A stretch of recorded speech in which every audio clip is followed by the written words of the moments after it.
Well, tonight, the world continues to recover from that major tech outage caused by some type of flaw in an IT update that was pushed to computers all around the globe.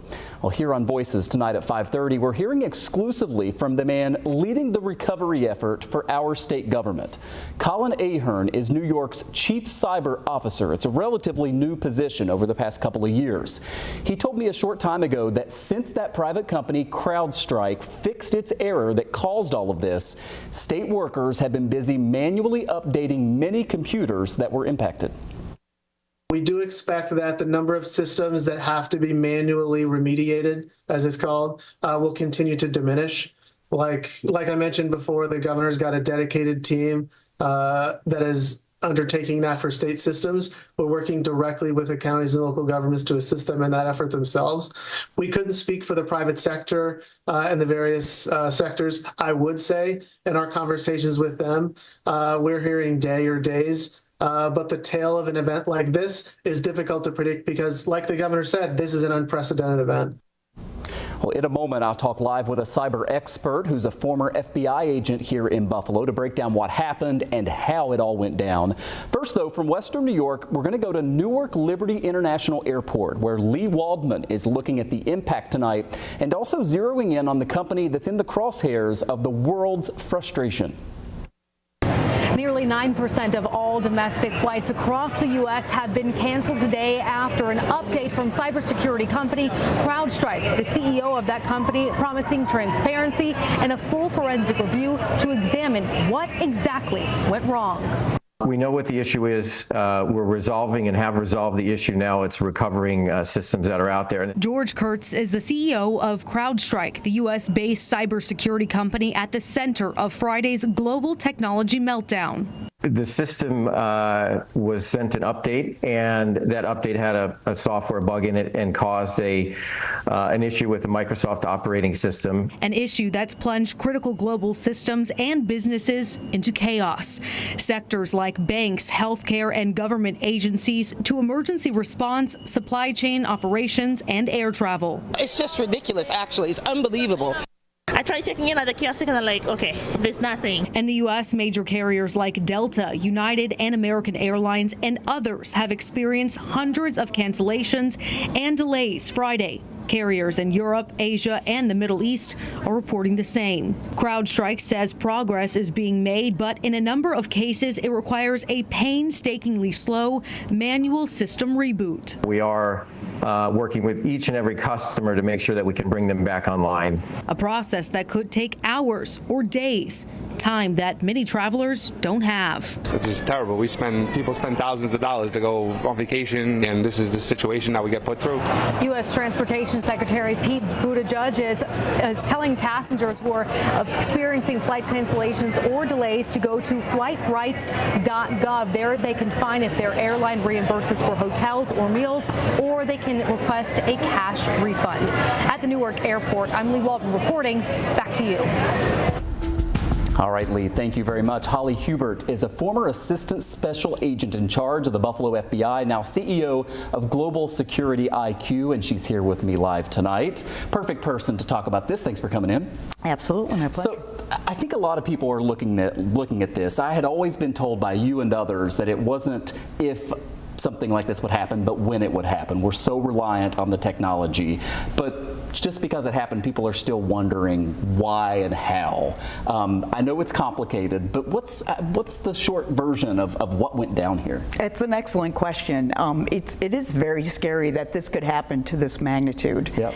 Essentially, CrowdStrike is a company that does antivirus protection. And so they have a product called Falcon, which is sort of antivirus on steroids. It has extended protection, that it does enhanced detection and response.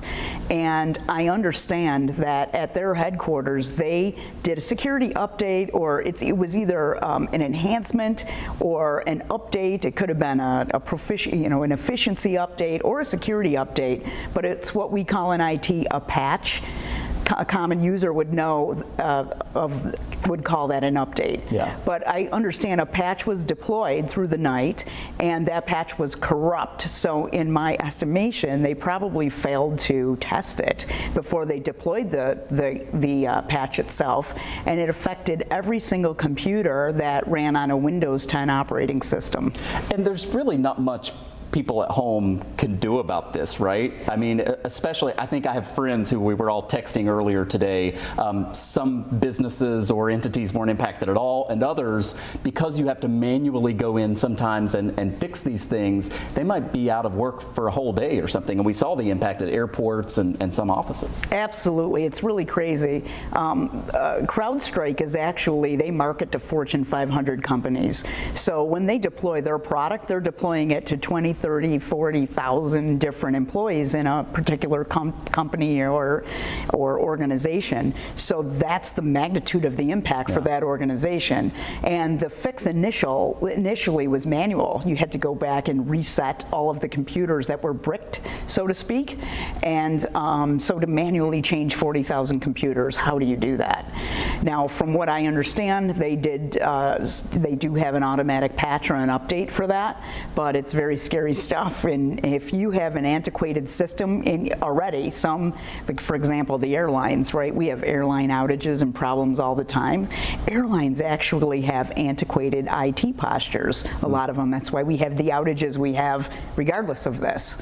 So it's very scary stuff. So I always, in a situation like this, try to think about the positive that might be there. And I keep thinking this wasn't a cyber attack, right? Is this maybe an opportunity, now that we've all gone through all these things, to learn something for when maybe there is a cyber attack in the future, and how we navigate through that, just like we navigated through today? Absolutely. You know, you learn from everything, and we have to think about the reliance that we have on IT infrastructure, and how do we roll back to paper if we have to? Do we have alternative systems?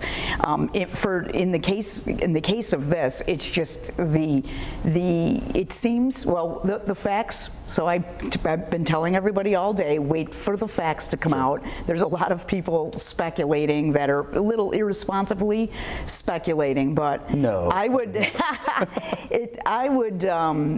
be asking the question of the CrowdStrike company is, how are you actually testing your patches before they're rolled out? I mean, it seems pretty careless to not extensively test a patch to a Microsoft system. It's pretty crazy. So I'm sure that the question should be asked about their testing and the extensiveness of it. Now, in the old days in IT, you used to roll, everything was IBM, and they used to send their updates out once a month. And then you would always stay a cycle or two behind on the updates. Else test it. Let someone else test it. That's exactly right. Now, we didn't have the security problems years ago that we have now. Now the majority of patches and updates are related to security, so everybody's conditioned to update automatically and do it immediately because there are security risks. So everything's the risk business. How fast you deploy your patches versus are you actually accepting a patch that might be dangerous to your company's infrastructure? Yeah, a lot to learn from this, no doubt. Huge impact. Holly Hubert, former Assistant Special Agent in charge with the Buffalo FBI, now CEO of Global Security IQ. I feel better after talking to you about it. Thanks, Always Holly. good to see you. Good to see you. Thanks.